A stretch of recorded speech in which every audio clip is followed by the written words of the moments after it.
Heyo! Greetings and salutations, everybody. How's it going out on YouTube world for everybody today? Hope you're doing well. Tell you what we got cooking today. Last night, you see I got a hoodie on. It got down to 28 degrees here in Minnesota last night, up where we live, and a few more freezing nights in the forecast. So a little bit earlier than usual, but what I'm going to do for safeguard, yesterday I went ahead and blew out all the water lines with air, but since we have a Girard tankless water heater, that style does not have a bleeder at the bottom of it. So we need to get some antifreeze into that water heater tank. So what I'm going to do is I'm going to show you how to winterize your camper. Very simple process to do. So if you want to tag along, then come on. Let's go. All right, you guys. So a couple things you're going to need. There's a couple jugs of RV antifreeze, depending on the size of your rig and how much water your system will hold. This one's only going to take about 2 gallons, but I always buy extra just in case. So you're going to make yourself about a 3 or 4 foot hose connection, just like I have here. You're going to drop that down into one of your gallons of antifreeze. And if you look at my particular wet bay, not sure what yours is, but you should have some sort of winterization on it. So you see you have fresh water, winterize, your black tank flush stuff is all down there. So what we're going to do, we're going to hook that hose up to the one that says winterize right here. And like I said, you're going to drop that down into a gallon of antifreeze. And on this particular system, see where it says winterize right there?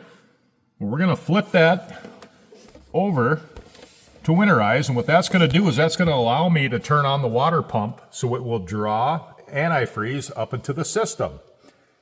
Now mine, I have the wireless in command system, so I can turn it on with my telephone or my cellular phone. Telephone, holy shit, I just said how old I am, didn't I? Anyway, so let's go ahead and turn the water pump on.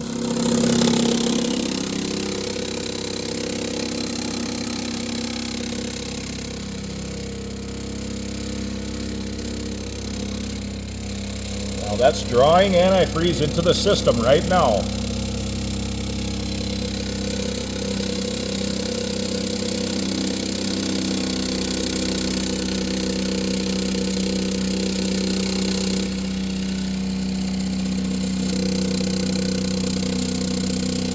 All right, guys, our water pump has stopped running. It pulled a whole gallon of antifreeze into the system, and now my lines should be filled with antifreeze.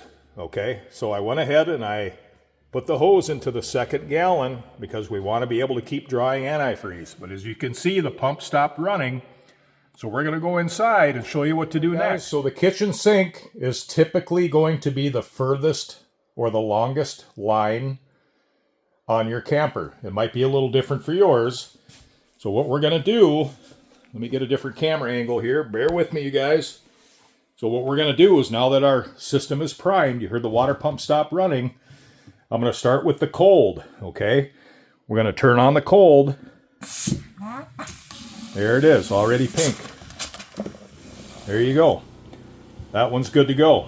Now we're going to flip it over to the hot water. Now, I don't know if you can hear the pump kicked in the background. There we go. That's all you need. As soon as it runs pink and your fresh water, the clear is all out. There you go. Pink on cold, pink on hot. That one's done. Now we're going to move over to the next one, which will be the bathroom. We're going to do the same thing here. Let me get the lights on, okay? Here we go. We're going to run our cold first. There it is, already pink. We're going to run to the hot side. And bingo, there you go. Same thing on the other sink. Pink and pink. Obviously now we want to come over to the shower section, all right? Now, so you don't go spitting pink juice all over the place, we're going to go ahead and pull our handheld out of its respective spot, and we're just going to lay that down in here. Hopefully you point it away from you. You don't want to get wet. All right. There you go. I'll point it away so you don't get squirted on and just start slow.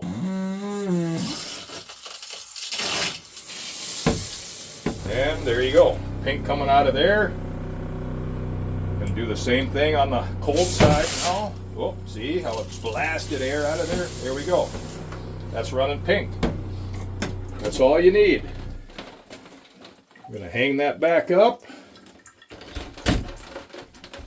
All right, shake that off my hand. We're gonna come over to the Biffy, the Johnny. Now you're gonna wanna drop a little bit of antifreeze in here. So again, start slow so you don't spray yourself all over.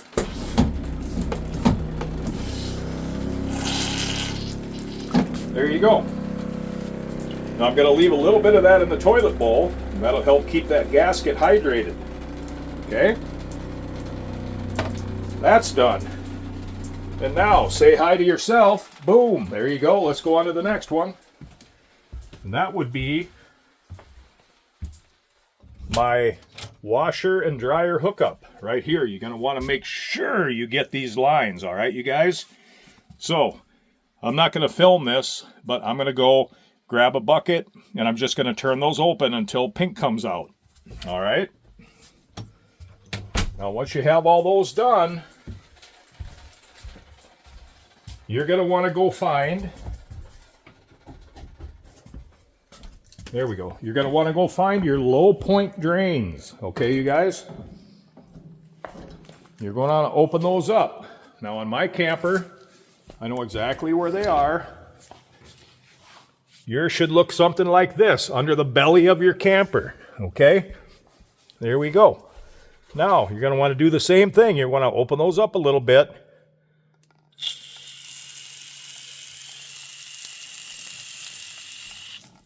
Here we go. Just until some pink comes out, all right? Same thing on the hot and cold lines. There you go. I got pink coming out of both of those. All right? And the last thing we're going to do, you guys, you want to make sure you get every single water line. Now, when you use the water pump to do this, you know that antifreeze is getting through all of your lines, even through the water pump. Now, almost every camper has extra hot and cold. You can use these for a spray nozzle or for hosing or rinsing something off.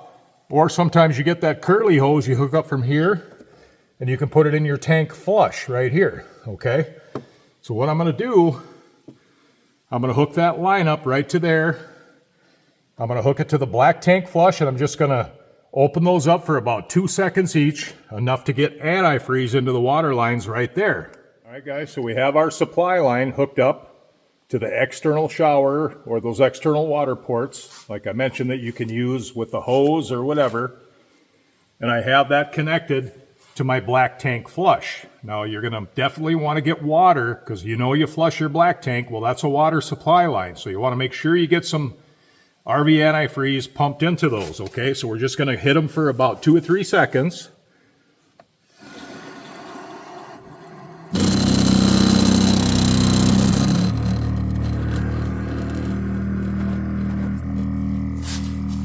There we go.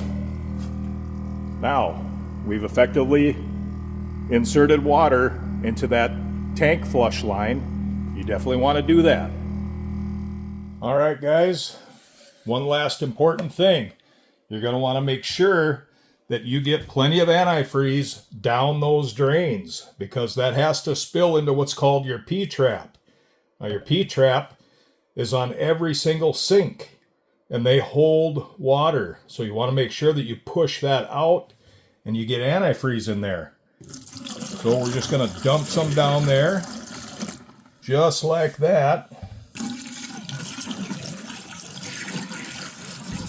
There we go. And you're going to want to do the same thing in your bathrooms, all your sinks. All right.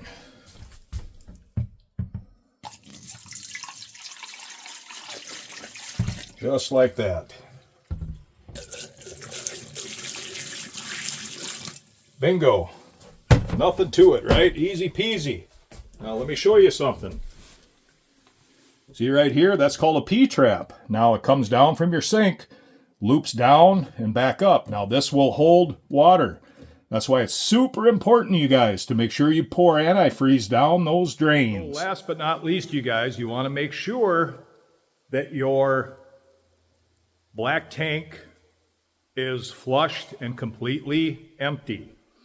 And you also want to make sure that your gray tanks are completely empty. You also want to make sure if you have any water in your fresh holding tank that is empty, completely empty. So as most of you know, or maybe you don't, RV antifreeze will actually freeze. That's right. When it gets extremely cold, it'll kind of turn a little bit slushy. It will never freeze rock hard. So if you're in extreme cold climates and you notice that perhaps your antifreeze is a little bit slushy or whatever, don't panic. It's doing its job. It won't freeze rock hard. So hopefully you found this a little bit informative. Just because winter's coming doesn't mean we're done RVing yet. It's just a safeguard because, as you can see, I keep it in the shop here and it gets cold up here at night. So I've got this process down to literally 5 minutes. It's very simple to do. You can definitely do it yourself. You can get RV antifreeze at Walmart, Home Depot, Menards, Lowe's, most hardware stores. So play it safe, you guys. Make sure you winterize your camper if it's going to get below freezing at night. Until next time, we'll see you on the next one. Bye.